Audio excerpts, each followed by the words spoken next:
When morning came, the sun over Fairview looked pale, like it didn't want to rise on what had happened. Danielle stood in Malcolm Reed's apartment doorway, still holding the scrap of paper that carried his handwriting. Don't trust anyone in the mayor's circle. The coffee on his desk had gone cold. The blue folder was gone. So was he. To the world outside, the city buzzed like any other weekday. Sirens echoing, buses hissing to stops. But inside that quiet room, something had broken. For weeks, Malcolm had chased the truth beside her. Now only his silence remained. Danielle stepped onto the street, scanning every passing face. "Where are you, Malcolm?" she whispered. Her phone vibrated. Unknown number. She hesitated, then answered. Nothing. Just the faint hum of a line left open long enough for her to know someone was there, watching, listening, then a click. That afternoon, she called the Observer. The editor's voice trembled. "Ms. Carter, Malcolm's on leave. Company policy says we can't comment further," Danielle pressed. "He's missing, isn't he?" A pause, then a whisper. "You didn't hear that from me." The line went dead. Fear tried to crawl up her spine, but she pushed it down. They thrive on fear.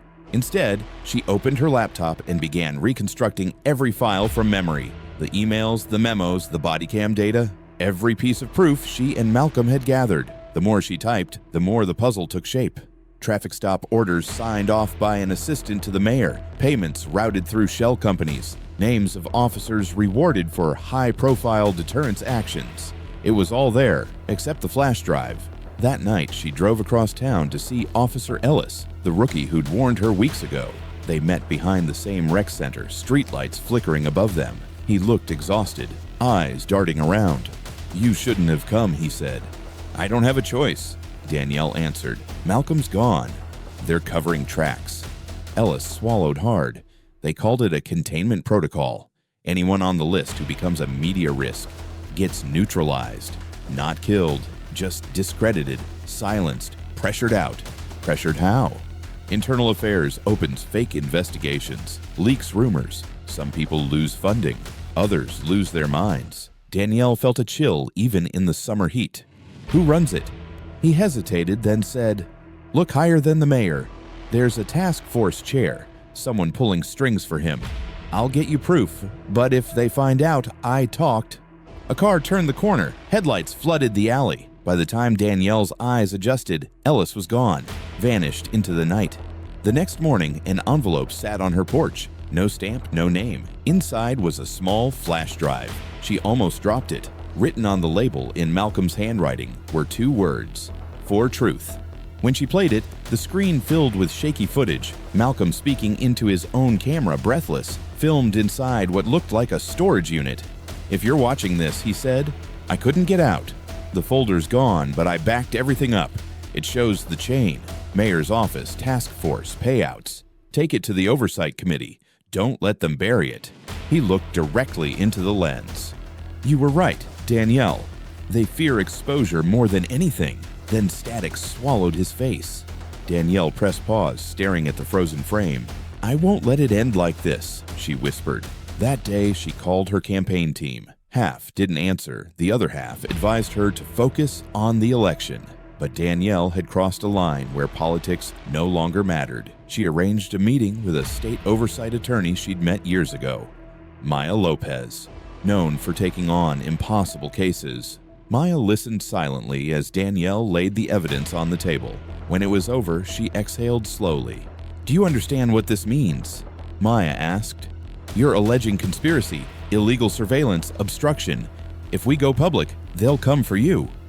"They already have." Maya studied her for a moment, then nodded. "Then let's make sure they don't win." They spent days verifying timestamps, securing duplicates, hiding copies in safe places. Each time Danielle left her office, she felt eyes following. A car mirror cracked overnight. Her campaign email was hacked, releasing doctored messages to the press, suggesting she'd misused donations. The same tactic Ellis had warned about: discredit, distract, destroy. The smear campaign hit the news within hours. Mayoral candidate under investigation for misuse of funds. Reporters swarmed her doorstep. Cameras flashed. Danielle stood on her porch, spine straight, voice steady. "This is what happens when you threaten power with truth. I have nothing to hide.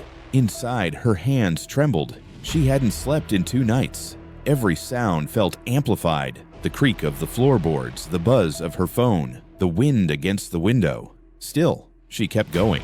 She owed Malcolm that much. By Friday, Maya called with news. State committee agreed to hear us Monday morning, closed session. But Danielle, there are leaks everywhere. Someone on the inside might tip them off. Danielle nodded.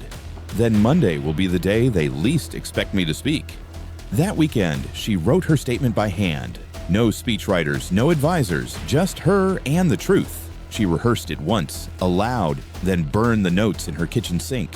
Only the memory remained.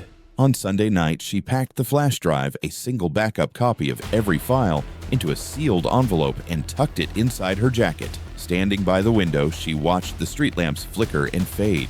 The city seemed to hold its breath. Tomorrow would decide everything.